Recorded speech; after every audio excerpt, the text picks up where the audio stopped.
La casa Galldor és una casa situada a Calella, que pertany a les germanes Saula. Aquesta casa està formada pels elements de l'antiga casa Trinxet de Barcelona, quan l'anaven a enderrocar, feta per Puig i Cadafalch amb elements de l'escultor Llimona. Calella Televisió ja va fer un reportatge d'aquesta fabulosa casa i ara ha fet una entrevista al seu decorador, Alfonso Alzamora. És un reportatge de Jaume Coll i Joaquim Costa.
Les imatges que acabeu de veure corresponen als jardins de la finca Galldor de Calella.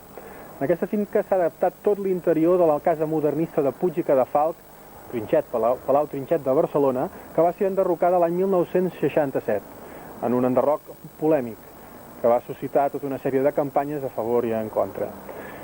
L'adaptació dels interiors modernistes de la casa Trinxet han estat dirigits per qui tinc al meu costat, Alfonso Alzamora Albéniz, arquitecte d'interiors, que ha realitzat aquesta important tasca d'adaptar fidelment tots els interiors modernistes. Senyor Alzamora, com va començar tota aquesta història? Aquesta història va començar l'any 1965-66, que vaig enterar indirecte de que la casa Trinxet s'enderrocava i vaig anar-hi i efectivament l'estaven tirant a terra. Començaven per tirar el techo i era una cosa que era alarmant i terriblement lletja. I entonces vaig pensar, bueno, allò on es pot posar això? On es pot posar tot aquest conjunt que té? És realment un tresor, realment un verdader tresor. I buscant, sabia que a Calella hi havia una masia gran, que estaven fent obres, i vaig buscar qui era que feia aquestes obres, i era la senyoreta Teresa Saula, de la família Saula, i vàrem anar a veure la casa Trinxet, i entonces ella es va posar d'acord amb els Trinxet i els hi va comprar tot el derribo. I aquest derribo es va traslladar aquí. amb molt de cuidado, perquè hi havia, com veuran vostès, peces interiors realment molt valioses, tot el ferro forjat, totes les columnes, els vitrals preciosos, que els vitrals, precisament, tenen un valor incalculable perquè estaven pintats primer en cartrons pel pintor Mir, Joaquín Mir. Aquest Mir era de la família Trinxet, perquè deia Joaquín Mir Trinxet, que eren un disseny del propi pintor Mir, que són diferents, potser, altres vitrals que es veuen a Barcelona, cases estupendes, i a tot el Maresme, i l'obra que va fer en Puig i Catafalç també anava molt de... En aquella època es feia molt de vitrals. Perquè de fet estem parlant d'una casa modernista de principis de segle. De principis de segle. Era la casa de Trinxet, que es va començar el 1902 i va acabar, sembla que cap al 1904. 2 anys. I estava situada? Estava situada al carrer Còrsega, cantonada Balmes. Bueno, hi havia posteriorment una gasolinera. Un canvi una mica d'una casa modernista a una gasolinera hi ha una diferència. Sí, exactament. La gasolinera estava a la banda de Balmes i la casa modernista de Trinxet més bé tota la façana donava al carrer Còrsega. I era una casa que era una monada, una casa que és una cosa... És a dir, des del punt de vista arquitectònic i artístic era una obra d'art. Un gran valor. Era una obra d'art. Molt bé, tota aquesta obra d'art, de fet la part interior, que és la que s'ha salvat, perquè les parets es van tirar a terra, la veurem i vostè, si és tan amable, ens farà els comentaris de tot el que hi ha aquí dintre i de com s'ha fet l'adaptació de tot l'interior de l'antic Palau Trinxet a la masia Gall d'Or de Calella. Si li sembla, senyor Zamora, podem passar cap a dintre a comentar tot el que hi ha. D'acord.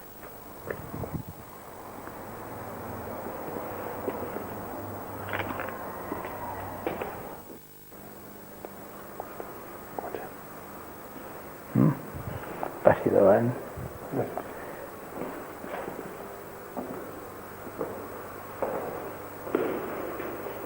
Molt bé, doncs, ja som a l'interior de la casa.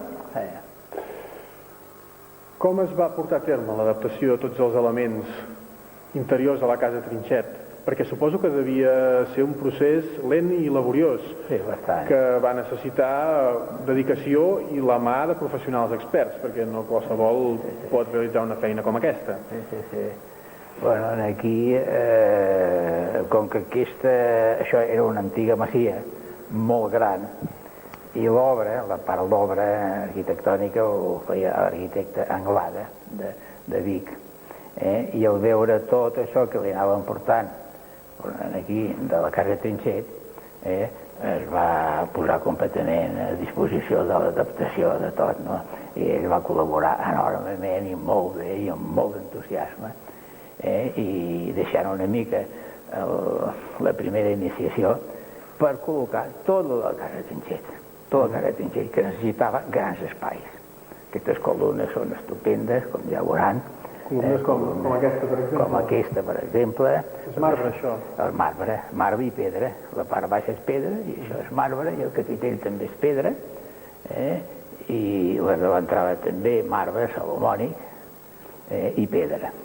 I tot això estava col·locat entre el que era el menjador, les sales, era una casa estupenda, amb un espai relativament petit, perquè això té bastants metres quadrats. Però la casa Trinxet, l'espai que dedicava en Puig i Catafalç no devia ser més de 20 per 20, aproximadament. Però en aquella època, aquest estil modernista català, tot el que hi havia es posava una mica tapaït, diguem. Per exemple, al pati central hi havia la claraboia a dalt, que estava en una alçada de 3 pisos, diguem, 3 nivells, i el pati central agafava més o menys a l'espai de la claraboia, que això ja ho veuran a dalt. I hi havia un arrimadero de ceràmica verda que es va fer expressament. Tot això era treballat expressament per la casa Trinxet. En aquella època la mà d'obra era diferent d'ara. I aquí, en canvi, el que s'ha procurat és dignificar, situar-ho d'una manera el més digna possible, tots aquests peces tan fantàstiques fetes i dirigides per Puig i Catafalc, situar-la en grans espais perquè lluessin. El que es tractava era d'aconseguir el màxim de lluïment És a dir, possible. que s'ha canviat una mica el tractament de l'espai, mentre que abans, com ha dit vostè, estava tot bastant més atapeït, sí. ara s'ha buscat més Espai gran més espai. i lluir molt aquestes peces amb una perspectiva de distància. Jo no sé si en Puig i Catafalc ens ho aprovaria, no ho sé, jo sempre em demano i li demano perdó perquè s'ha fet amb molt bona voluntat i amb molta il·lusió, però sempre te queda aquella reserva de dir com ho trobaria ell, però de luego tratant de lluir tot el que ell va fer, això sí, posant-hi amb un entusiasme gran. Dels elements de la casa Trinxet, què s'ha aprofitat? És a dir, tot gairebé, o hi ha hagut alguna cosa que no hagi pogut adaptar-se? Pràcticament jo diria que el 90%. És a dir, estem parlant, per exemple, de les columnes, de les estem parlant de les bigues, les bigues mateixes, de les claraboies, dels vitrals, Sí. de les portes, tot. amb els forjats també. El forjat tot, les reixes, l'escala, la barana, l'escultura de la barana, que és de llimona, Sí. la xemeneia de la sala de dalt, d'alabastre, tot. Per exemple, aquests forjats d'aquesta porta són originals també de la casa. Això és original, completament. Això devia anar, penso jo, en el jardí, perquè això és un forjat seguint una mica el dibuix del vitral. Això devia anar a fora, perquè per la banda de dintre és un vitral. Però que això devia tenir la protecció de l'exterior. Ara era una il·lusió gran poder-ho anar adaptant aquí. Jo vaig fer tot el seguiment, això sí, clar, tenia una responsabilitat que tot arribés bé. I afortunadament sí, i aquí rebien molt de cuidado i anaven adaptant peça per peça. Aquesta obra va durar bastant. Si us sembla, senyor Albéniz, continuem comentant tots aquests aspectes a mida que seguim el recorregut per la casa. Vostè m'acaba de dir Albéniz, quan jo sóc Alsamora de primer cognom, però m'agrada que ho digui perquè jo sóc net directe del compositor, Isaac Albéniz. Per això potser tinc aquest entusiasme tot el que sigui artístic. Jo també m'agrada molt pintar les facetes meves.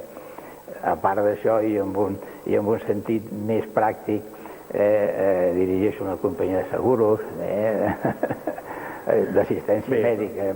En tot cas, conjumina les dues coses. Combino les dues coses, sí. Sempre ha sigut, i ho he fet amb moltes ganes, sí. Doncs, senyor Alsamora Albéniz, net del compositor Isaac Albéniz, si li sembla, continuem el recorregut per la casa i anem comentant tots aquests aspectes. Sí.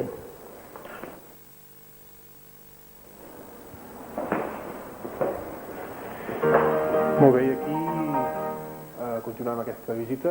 Tenim una de les columnes de les quals ens parlava vostè. Columna salomònica, l'anomenada. Salomònica. Per la forma tornejada, potser. Exactament. Combinat amb marbre i pedra. Això és un treball que té la valiosíssima.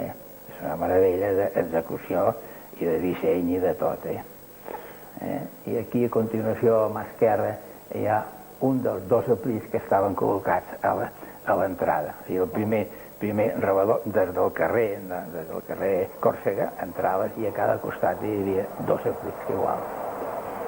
Tots aquests treballs, siguin en marbre, en fusta, en forjats, en aquella època els feien uns artesans altament qualificats. Jo em pregunto si avui en dia seria possible trobar gent que pogués realitzar aquesta mena de treballs i en cas de trobar-los el cost extraordinari econòmic que tindria això. Jo diria que avui se'n fan coses que estan a l'altura, diguem, de treballs molt importants i es podrien fer, el que passa amb un pressupost sumament elevat. És a dir, en comparació, potser el cost que va tenir la casa Trinxet en aquella època, avui en un equivalent es multiplicaria, segurament. I tant, però molt. Jo diria que realitzar la casa Trinxet, tal com es va fer-ho ara, necessitaria preparar un pressupost bastant elevat. En aquella època la mà d'obra era assequible, era molt més assequible.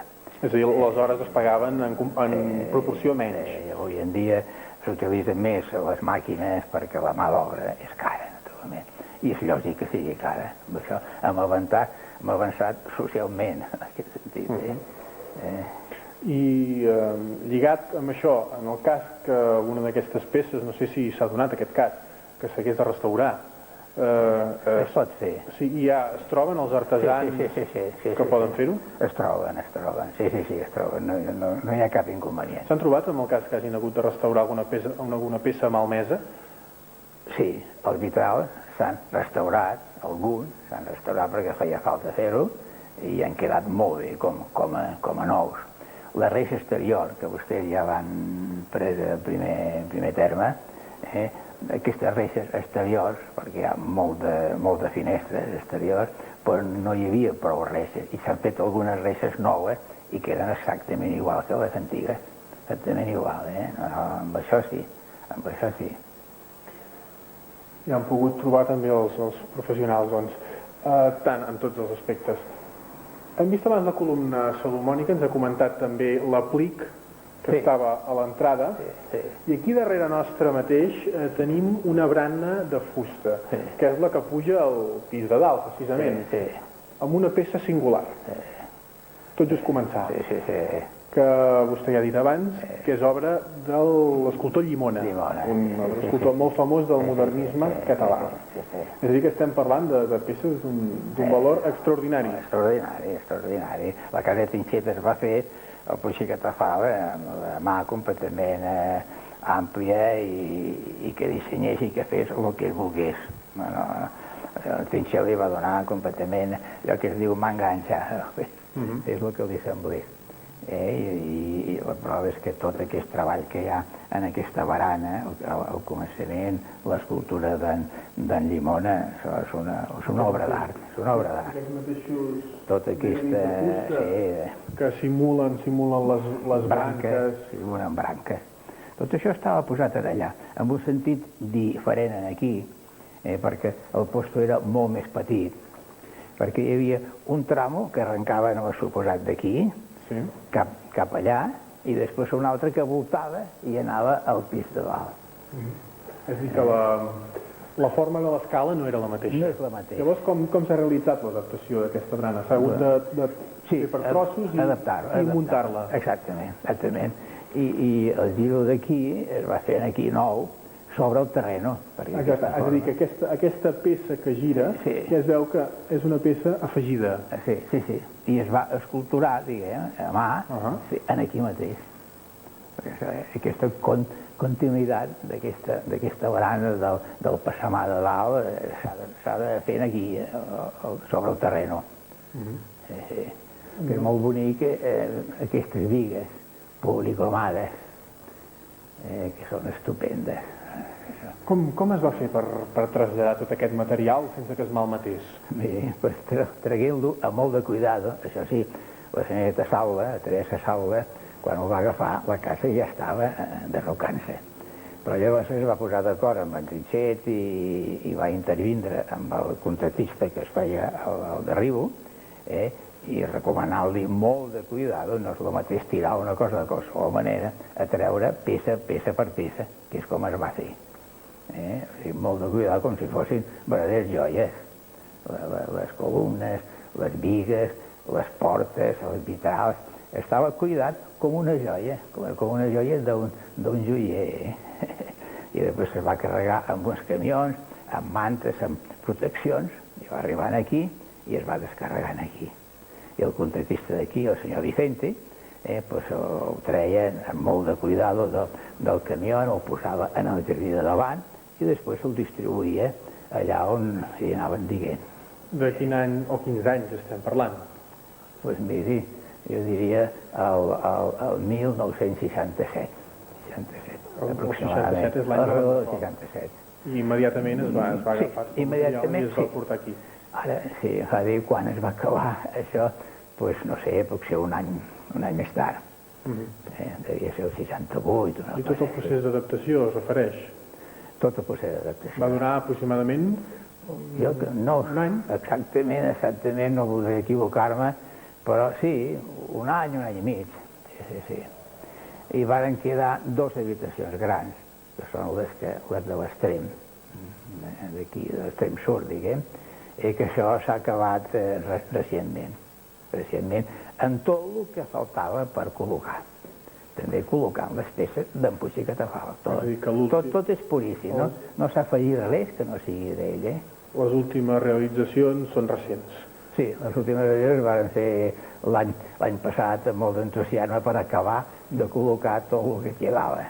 Molt bé, a la planta baixa, tot i que hem esmentat la barana que puja dalt, no l'hem acabat de veure, encara ens queda tota una sèrie de sales. Si li sembla, passem... No, és molt interessant perquè aquí hi ha una xemeneia on hi ha una llinda, hi ha una peça, que posa l'any de la masia. Doncs, si li sembla, ho passem a veure i ens ho comenta. D'acord.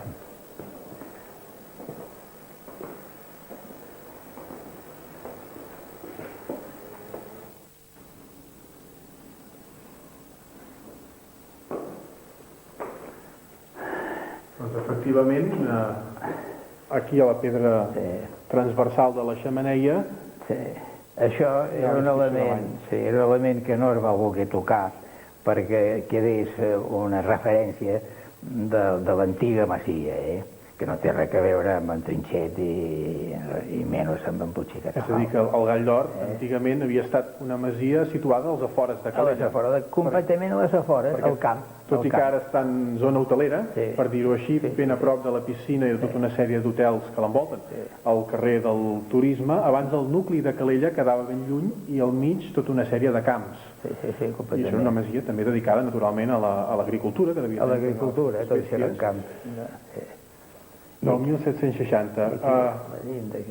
Les parets a les quals s'ha fet l'adaptació de la casa Trinxet són del 1760 o hi ha aportacions posteriors? No, eren aportacions posteriors per adaptar tot el que es portava de la casa Trinxet, precisament a grans espais. Hi ha una cosa que és molt curiosa i no voldria oblidar-me, és aquí, els vitrals que vostès han estat observant, aquestes portes, sobre aquestes portes hi havia un final en forma d'onda, seguint bastant el motiu de la façana de la casa Trinxet, que és una façana una mica que segueixen moltes masies catalanes, el qual vol dir que sobre aquesta altura, que és bastant elevat, hi havia aquest remate final en vitral, el qual fa que l'alçada de la casa Trinxet devia de tenir com, potser, 5 metres. 5 metres, molt alçada. Possiblement, sí. Hi havia magnífiques làmpades. Ara, aquí, que ja és un techo bastant alt, perquè aquest techo, si no m'equivoco, deu fer, si no fa 4 metres, és bastant a prop, bastant a prop. Sí, entre 3 i 4 metres, ben bé. 3 i 4 metres, sí. I la casa Trinxet devia de tenir 1 metre més, ben bé. Aquest motiu d'aquí, veu, completat a l'altre extrem, era el que hi havia damunt d'aquestes portes amb aquests vitrals. Que imagini l'alçada que hi havia. I la façana de la casa Trinxet seguia el moviment aquest. Hi ha moltes masies catalanes que tenen el moviment aquest. És molt típic, És a dir, que l'arquitectura de Puig i Cadafalc també s'inspirava en elements tradicionals. Sí. Jo crec que sí, tradicionals, catalans. Tot i que després desenvolupava el modernisme, però seguint també aquestes arrels. Seguint aquestes arrels, sí. Tota aquesta part... Això són arrimaderos que hi havia a la casa de Trinxet. I els llums, els aplics també. I els llums també, sí. Aquest forjat d'aquí, que això és per posar la llenya, a la casa que funcionés la xemeneia, però no ha funcionat mai. Perquè una cosa que és molt important, que això li dona un valor incalculable, és que la senyoreta Teresa Saula, un cop acabat el Gall d'Or, no va permetre que el dediquin a res. El va conservar com si fos una joia, perquè no es fes malbé, entusiasmada amb aquest vitral, entusiasmada amb les columnes, entusiasmada en tot el que hi havia aquí, i no va permetre que utilitzessin per res. De fet, és 30 anys. remarcable precisament això, els 30 anys. Vostè ens ha parlat de l'enderrocament de la casa Trinxet, any 67, Sí.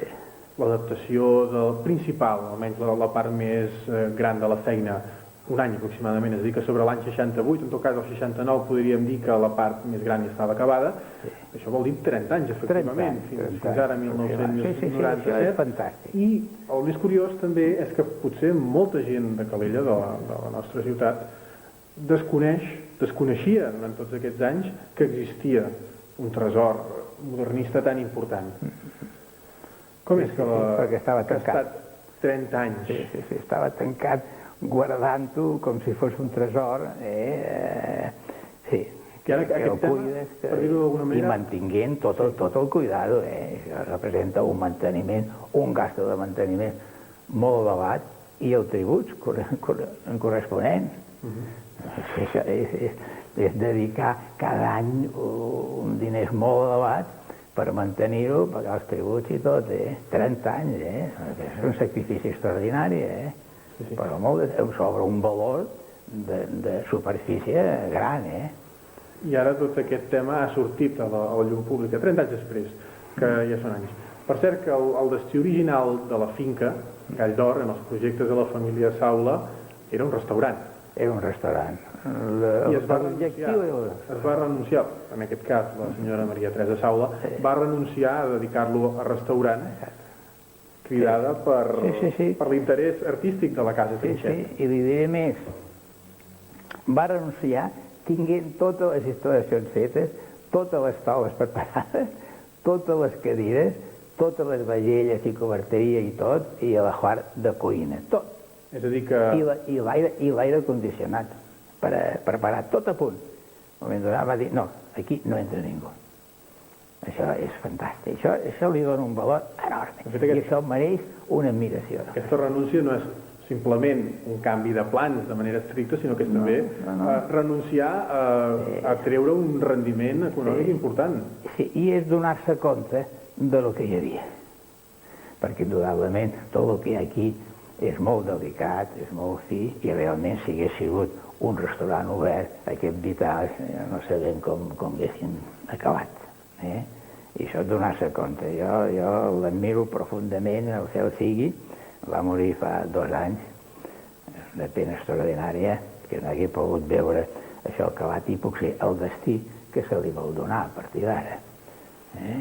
Doncs aquesta sala ja l'hem comentada més o menys extensament. Encara ens queda alguna part de la planta baixa, no sé si hi ha quelcom que sigui interessant o especialment bo per comentar. A la planta baixa, aquí darrere hi ha una habitació més, però seguint aquest criteri. Aquest detall d'aquí, com he dit abans, això anava a sobre dels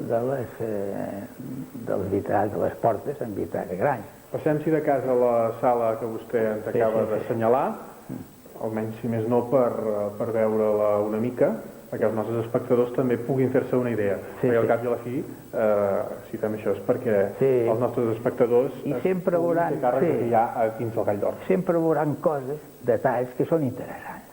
Molt, perquè allà va sortir una barbaritat de coses. Perquè en aquella època, com he esmentat, tot el que es feia, l'estil modernisme català era molt atapeït, carregat, amb espais petits, que quedaven estupendament bé, això era l'estil realment, d'aquella època. I aquí, inclús ja veuran aquí a la vora, les persianes exteriors. Els hem aprofitat, com que no podíem posar-les com a tal persiana, com a biombos. Com a petit biombos, seguint tota la irregularitat d'aquelles persianes. Doncs, senyor Zamora, tot això que ens comenta, si de cas ho veiem ara, passem a la sala següent, si li sembla. Sí, perfecte.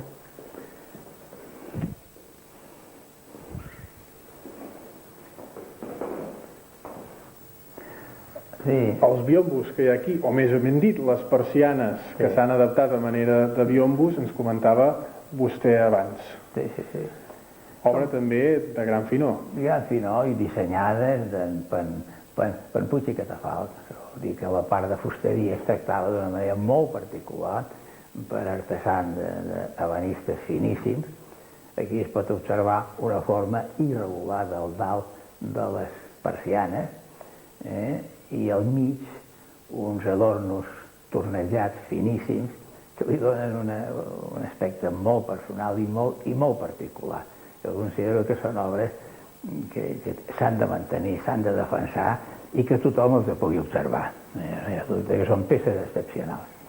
De fet, Puig i Cadafalch, aquí vostè ens ha comentat que la Trinxet li va donar llibertat perquè actués, devia escollir els millors artesans d'aquell moment. Sí,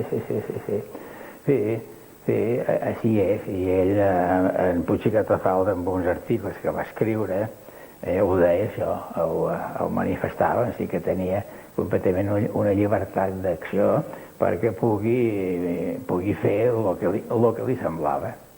I no va parar amb elements de gran envergadura, costosos i de temps i executats d'una manera primorosa. Això sí, com es pot observar en tot. Les mateixes bigues, sempre els dic perquè les bigues no els veus si no aixeques el cap. Realment, com que tens a nivell uns vitals estupends, uns arrimaderos, coses, aixecar el cap quasi no l'aixeques, perquè veus coses tan maques a nivell baix, però aquestes bigues són estupendes, tota la decoració de les bigues i l'artesonat, que és estupendo. I elements també que van ser fets expressament per la casa Trinxet. Expressament. És a dir, que no és com ara que un producte té una cadena industrial, s'estandarditza i el mateix que es pot col·locar en una casa té una tirada llarga i pot anar a molts altres llocs. Això és específic per la casa Trinxet. Específic per la casa Trinxet, jo el valor que li dono és això, perquè a més és un estil tan peculiar i tan diferent que això ho hem de salvar, vaja. I el fet que sigui específic ho converteix també en irrepetible, que no es pot trobar enlloc més. La satisfacció que vàrem tenir nosaltres, que vàrem contribuir a salvar el que s'estava enderrocant, era que anàvem pensant que salvaven unes columnes, salvaven unes bigues, salvaven uns vitrals, salvaven unes portes, uns arrimaderos, un terra. Això és una satisfacció immensa, i això també em va produir una alegria també, no hi ha dubte. I sobretot sempre pensant que qui ens permetria fer això i salvar això era la senyoreta Teresa Salva. Va ser la principal artífex, l'ànima, i en el qual tot l'agraïment que se li pugui dirigir a ella sempre quedarà curt, sempre quedarà curt. Les germanes Sara contribueixen a mantenir-ho, a acabar algunes sales que faltaven, 2 sales en concret, i també han contribuït molt, sempre pensant en l'obra que va iniciar la seva germana. És molt important. Hem vist, senyor Alfamora, fins ara tota la part baixa de la casa, exterior tant com interior, i ens falta encara el pis. El pis de dalt. El pis de dalt. Que, si li sembla, pujarem, perquè els nostres espectadors també puguin fer-se la idea de què hi ha allà. Peces d'igual valor, totalment comparables amb els que hem vist fins ara. Si li sembla, pugem cap a dalt. Anem-hi.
Tot just a pujar l'escala ja s'observa aquest magnífic vitrall. On estava situat originalment a la casa Trinxet? A la part alta del pati central. Tenia una distribució molt maca, Trinxet. perquè entraves i després passaves a un espai central, que era el pati, i una alçada com de 3 nivells. A dalt de tot hi havia aquesta claraboia immensa que agafava pràcticament tot el pati central. Aquesta claraboia és la claraboia decorativa, perquè sobre aquesta claraboia hi havia una claraboia de vidre transparent, que era la que aguantava realment tota l'acció exterior. A través d'aquella claraboia passava la llum, arribava aquí, i aquí cobria tota l'amplada dit del pati. Tot el quadrament. És quadrat, això està format per peces de metro per metro que es poden anar traient, i tot l'entramat per ferro té, que està apoyat cada peça sobre l'ala del ferro té. De modo que si hi ha, per exemple, una peça d'aquesta que es fa malbé, es pot treure, fer-ho arreglar i tornar a posar sense tocar el resto. En aquest cas s'ha optat per posar-ho sota teulada, il·luminat artificialment des de dalt. Sí, artificialment, però també il·luminat natural, perquè també hi ha una doble claraboia a dalt. La doble claraboia, i passa la llum de dia. Aquesta peça de vidre, de fet peces de metre per metre, però que configuren tot aquest conjunt tan extraordinari, la pregunta primera que se'ns acut és com es va poder portar tot això sense que es fes malbé. Perquè afortunadament es va desmuntar peça per peça, i realment formen 1, 2, 3, 4, 4 per 4, 16, més els extrems. I això estava en el centre. I llavors, amb un extrem del pati, havia una prolongació d'aquesta peça on estava l'escala d'accés a dalt, que és aquesta escala que hem vist. I aquí, en aquest pati, hi anaven tantes coses que nosaltres els hem distribuït a diferents puestos per donar més amplitud, no? Però allà estava tot junt, tot una mica... Com ha dit abans, bastant més atapeït. En aquest pati hi havia un vitral d'accés en el menjador, en el fondo, diguem, l'entrada, el pati, i un vitral d'accés al menjador. I a la dreta, un altre vitral d'accés a la sala. I l'espai, ja li dic, no era massa gran, però tot col·locat d'una manera magistral i perfecte. Estem parlant, de fet, de la part de dalt, però hi ha una pregunta que voldria fer-li, i és referir-me al paviment de la casa. Aquest paviment és el de la casa Trinxet? No, aquest paviment es va encarregar, és de gres, perquè aquesta superfície d'aquí, com ha anat observant, és molt gran. I el paviment de la casa Trinxet era molt bonic, formava com unes estrelles, però amb un espai molt més petit, tot la sala i el menjador. I no hi havia prou paviment per col·locar-ho en el gall d'or. Per tant, no es va treure.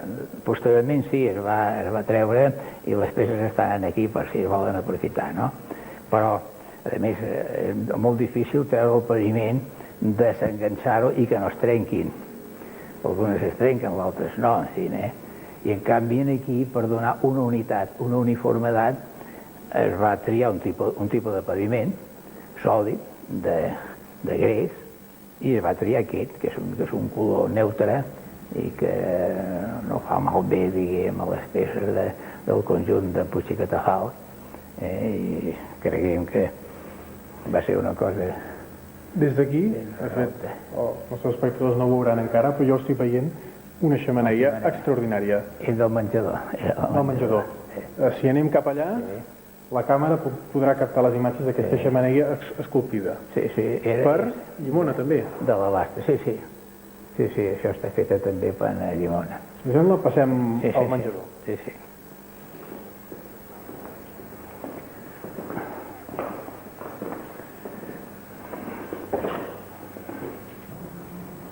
Aquí la tenim, la xemeneia, obra de llimona. Obra de llimona, sí, feta per Puig i Catafalc. Segurament ell li degué donar la instrucció, la proporció, la forma i la llimona degué fer l'escultura d'alabastre, i això es desfà en peces, diferents peces. La peça central pesa més de 400 quilos. Això per col·locar aquí, clar... Com es va fer? Es va necessitar una... Per col·locar amb un ternal. Es va aixecar amb un ternal, es va cuidar el contratista com tot, Vicente, i ho va fer estupendament bé. I aquesta xemeneia té una curiositat que tenir doble tiratge, perquè té un tiratge directe en el fons i un tiratge exterior, per si cas tot el fum que pugui sortir per fora i no l'absorbeixi la primera xemeneia, l'absorbeixi el segon tiratge. Una cosa que és molt important de dir, i això estava col·locat en el menjador. I totes les parets del menjador, totes les 4 parets del menjador, hi havia una pintura mural d'en Joaquim Mir, que estava feta sobre motius de Mallorca, particularment del Torrente de Parells, amb motius d'uns colors molt vius i, en fi, amb una força extraordinària, com tot el d'en Joaquim Mir. I aquesta pintura no es va tratar d'adquirir, perquè tot estava adaptat a la forma del menjador, de les obertures que hi havia. No, era difícil adaptar-ho a un altre lloc, a menys que no es fes malbé. I tota aquesta pintura, que agafava totes les coses, únicament hi havia un lloc que portava la firma d'en Joaquim Mir. Que si això es va treure, i no sé exactament, em sembla que s'ho van quedar els germans Trinxet, 3 germans sembla que s'ho van quedar. Si no recordo malament, sembla que es va comentar que es va dividir en 3 per quedar-s'ho cada un. Però algú es deia que era amb la firma i els altres no. Però vaja, això de menys, és evident que eren Mir. I era una cosa maquíssima, És a dir, que aquest menjador riquíssim de peces i de motius, i amb aquesta pintura de Mir, imaginis, així que és una demostració més de que Puig i Catafal no mirava pressupostos ni res, posava el millor que hi havia. La llàstima és que no s'hagi conservat la casa original, de fet. I tant, i tant. De fet, aquí estic veient també... Aquesta rimadero d'aquí, aquesta rimadero estava en el pati central, on hi havia la claraboia dalt, era a la rimadero. I també el veiem voltant tota la peça central, exactament. I també era una rimadero feta especialment per la casa Trinxet. Els aplics també a la paret? Els aplics també, tot això surt de motius que després s'han anat adaptant. No era exactament així. Totes les guirnaldes que hi ha amb bombilles voltaven també les vitrals, les portes. I aquí, no sé si ho agafa, aquestes finestres amb els vitrals, això estava col·locat a la part alta de la casa Trinxet. A la part alta? A la part alta, sí. La part alta, la part més alta, inclús la façana de davant, la part més alta, es veuen les 5 finestres allargades que devia d'il·luminar i ventilar la part alta de la casa Trinxet, la part més elevada.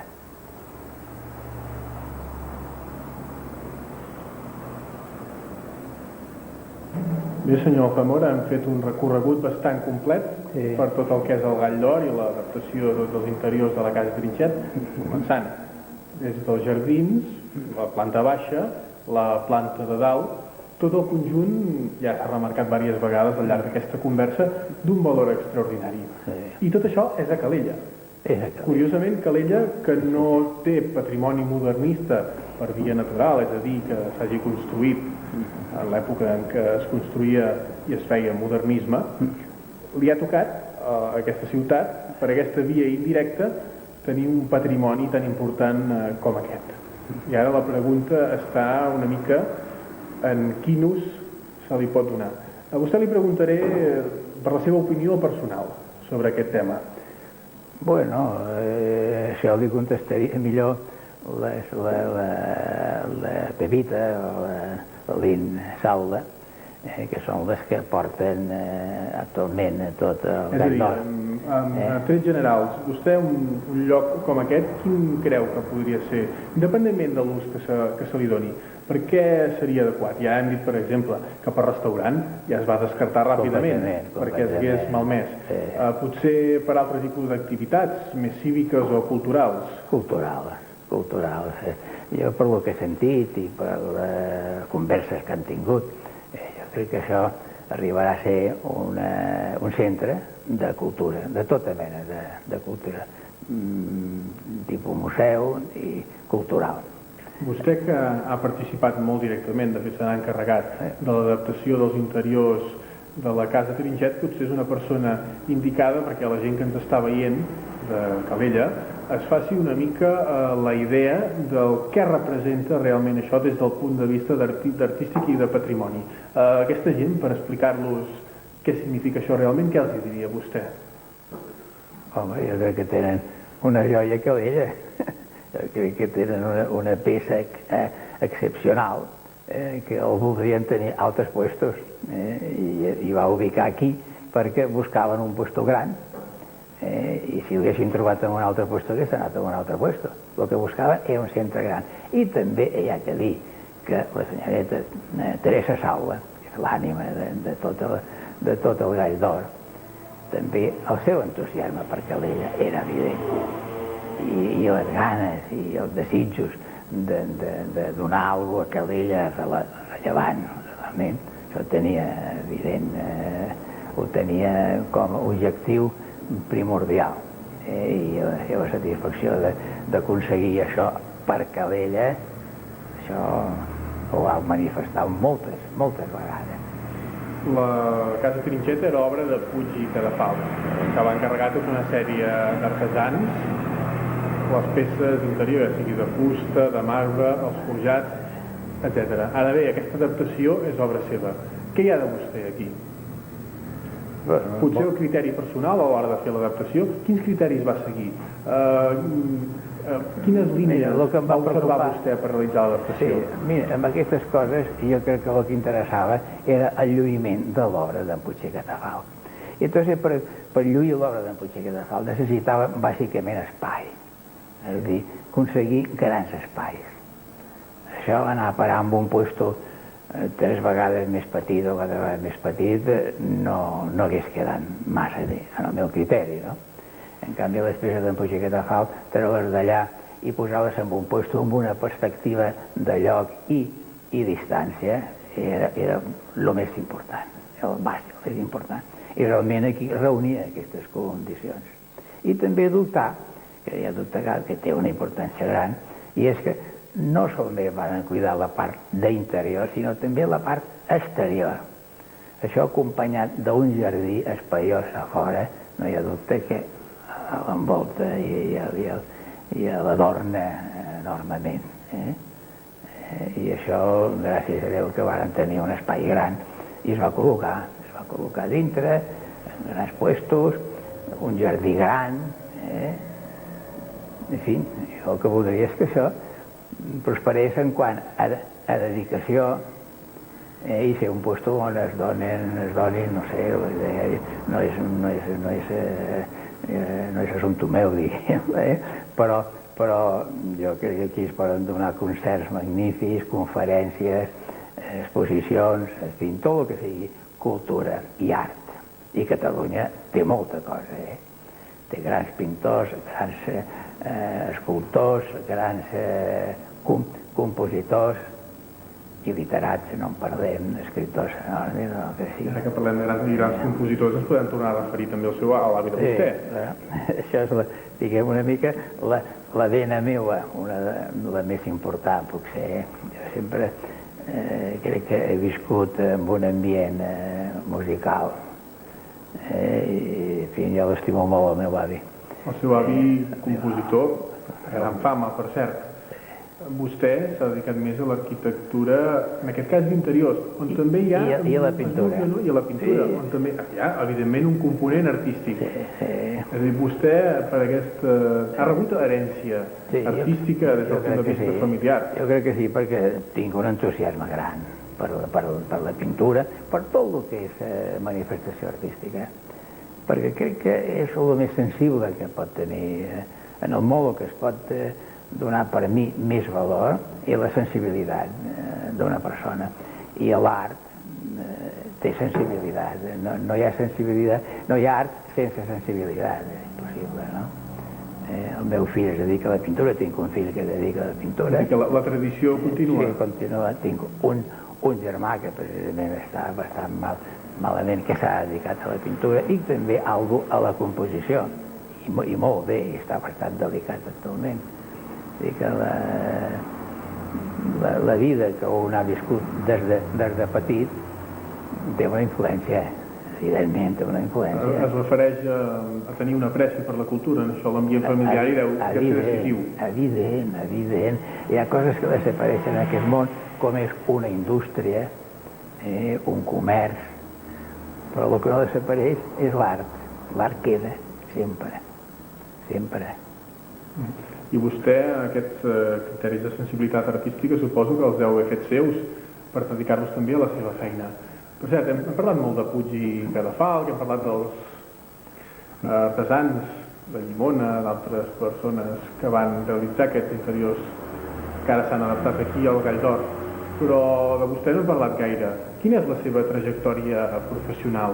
És a dir, com a arquitecte, en aquest cas, d'interiors. Mira, jo tinc una faceta, diguem, menys artística, però que l'art pot estar tot arreu, indiscutiblement. Hasta un treball de boleta pot tenir art, indiscutiblement.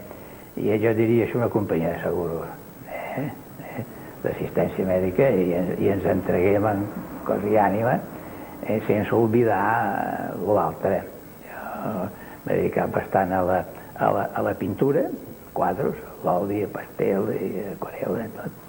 I he fet algunes exposicions, però no amb una dedicació exclusiva.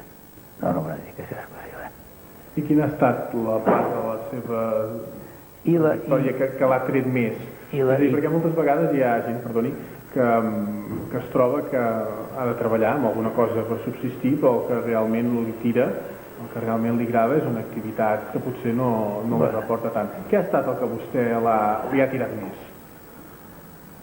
Bueno, la pintura m'agrada molt, però molt. Hi ha hagut moments que pensava dedicar-me quasi a la pintura, no? Però tens que pensar moltes coses i si ho pots combinar, el combines. Jo no deixo de pintar quan tinc un moment, quan disposo d'un temps, però no dedicació plena. Però és molt important la feina que es fa a la companyia de seguros, és molt important. Tinc una col·laboració excel·lent, tenim 43 empleats en nòmina, a part de tot l'equip de metges i de clíniques i de tot, és una feina important. Ha arribat a ser una feina molt important. No dic quina companyia és perquè no vull fer publicitat, però sí, el que li deia abans, que qualsevol feina, si es fa i a gust i amb entusiasme, és un art.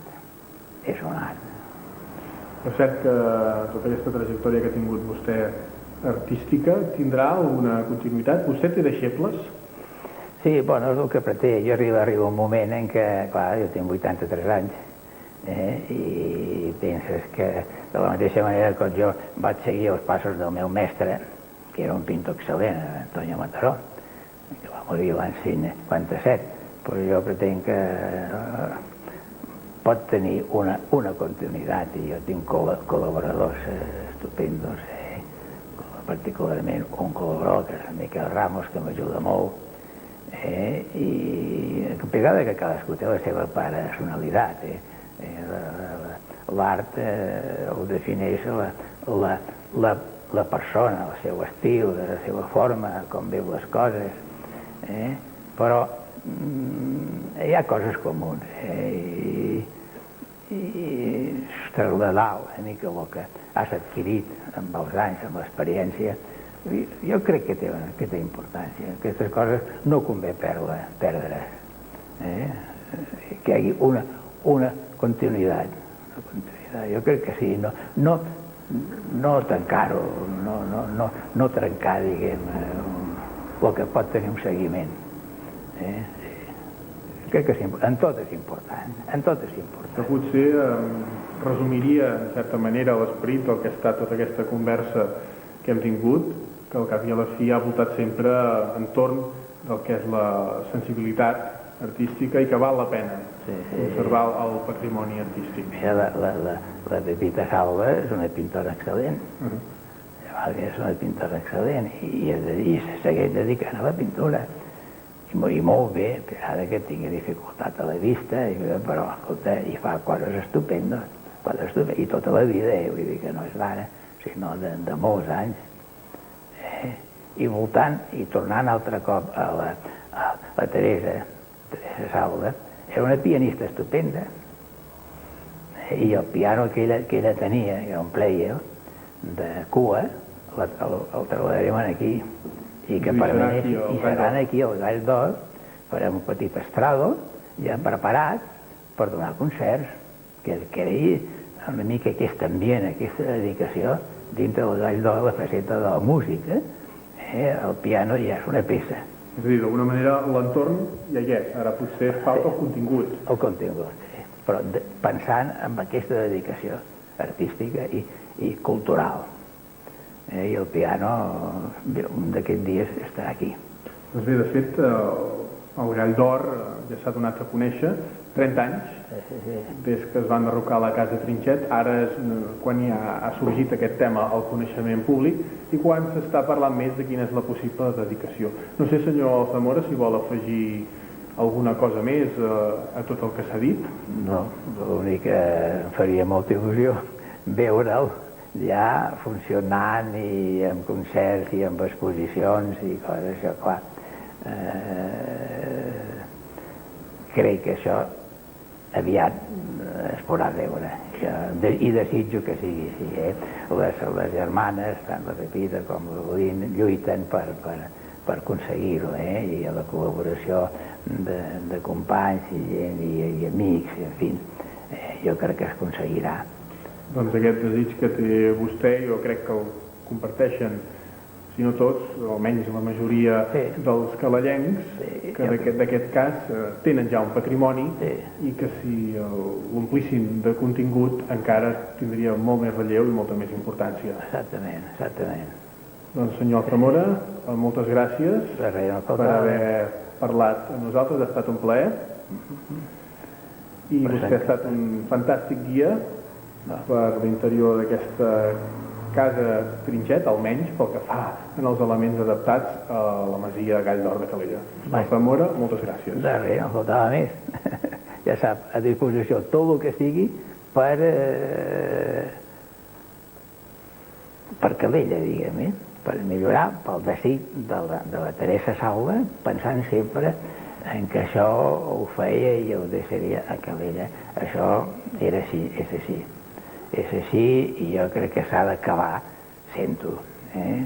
Era la seva il·lusió, li feia moltíssima il·lusió, sempre pensant en Calella. És curiós, No feia una cosa que no pensés, això és per Calella, això és per Calella. I pensant a la gent que viuen aquí, que el més important és que tinguin aquestes coses com poden tenir demà una biblioteca, una pinacoteca, un museu, un altre lloc dedicat a textil i coses així. Això, Calella, que tingui el contingut aquest, és important, és molt important. Això aixeca l'ànima de la gent. Doncs tant de bo que aquest desig de Maria Teresa Saula es converteixi en realitat. Repeteixo, moltes gràcies. De res, faltava més.